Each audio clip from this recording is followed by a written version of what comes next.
After holding on to the throne for years, Samsung faced a major challenge last year in the foldable phones space. While the Galaxy Z Flip 5 was a much improved flip-style phone, it was overshadowed by the Motorola Razr Plus 2023. Not surprisingly, Samsung's back to challenge its rival with the Galaxy Z Flip 6. There are significant upgrades worth pointing out, like its new 50-megapixel main camera, more durable design, and more functional flex window display. In typical fashion, the foldable phone is also graced with many of the same Galaxy AI features I fell in love with in my Galaxy S24 Ultra review, along with a few new ones I haven't been seen before. Plus, there is a huge emphasis on personalization to help the phone feel like it's truly yours. Even with all these upgrades, it's going to take a lot to convince people to shell out $100 more for this new model. In my Samsung Galaxy Z Flip 6 hands-on review, I will explain everything that's new and cool, and hopefully give you insights into whether the phone's $1,099 starting cost is worth it. No one wants to see a price hike, but that's the reality here, as the Galaxy Z Flip 6 starting price goes up to $1,099. The entry-level model comes with 12GB of RAM and 256GB of storage. I am on the fence about the higher price, but the new Flip will really need to prove its worth than Motorola held its latest Razr to the same $999 cost as before. If you need more storage on the Galaxy Z Flip 6, there is a 512GB option, but that will cost you extra, of course. Pre-orders for the Galaxy Z Flip 6 are available starting today, July 10, with the phone available at Amazon, Best Buy, Samsung.com, and other wireless carriers starting on July 24. There are a total of 4 main color options. You can pick Silver Shadow, Yellow, Blue, and Mint. Meanwhile, there are 3 additional Samsung.com exclusive colors: Crafted Black, White, and Peach.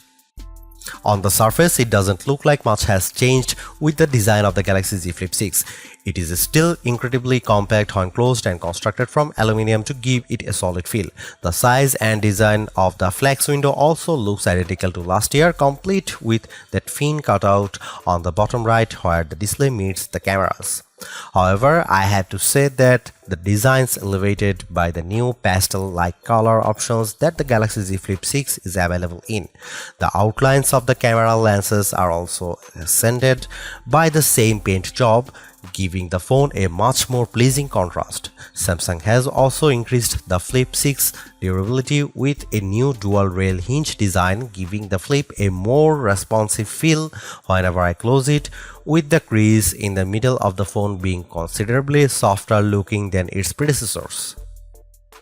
Maybe it's just the new color options, but the Galaxy Z Flip 6 looks just as attractive as the new Razr phones I recently reviewed. Samsung also adds a dose of personalization when the Flip 6 is paired with the new Flip Suit cases that add unique interactive lock screens to the flex window. There are even a couple of new ones I checked out with built-in LEDs that light up the back of the phone, powered via the phone's wireless charging. These add-ons go a long way to make people take notice of the phone. Before I jump into what's cool about the Galaxy Z Flip 6 displays, just know that technically the specs of both displays are unchanged over last year's Galaxy Z Flip 5. In other words, you still have a 3.4-inch 60Hz AMOLED on the outside and a 6.7-inch Full HD Plus Super AMOLED with a dynamic refresh rate up to 120Hz on the inside. Despite this, the main display looks delightful thanks to the luscious color it produces along with its wide viewing angles. Samsung claims it can reach a peak brightness of 2600 nits, which I am actually optimistic about because of how iridescent it looked under all the lights at my hands-on session.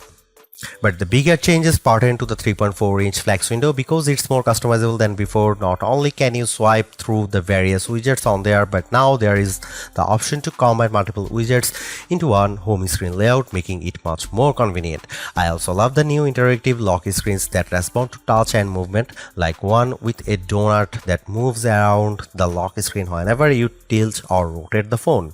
While all of these new personalization options with the flex window are great accessibility missing full apps still requires a workaround that involves downloading the Good Luck app.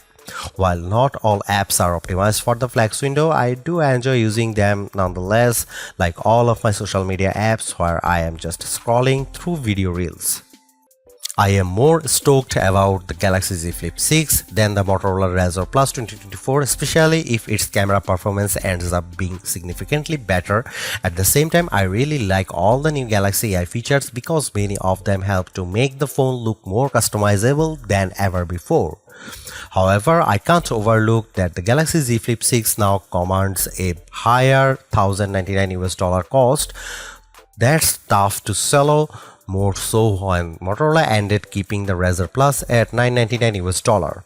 All told, Samsung's new flip phone really needs to hit it out of the park to convince people they should choose the Galaxy Z Flip 6. We will find out how well it pulls that off after more testing. Thanks for watching. See you in the next one.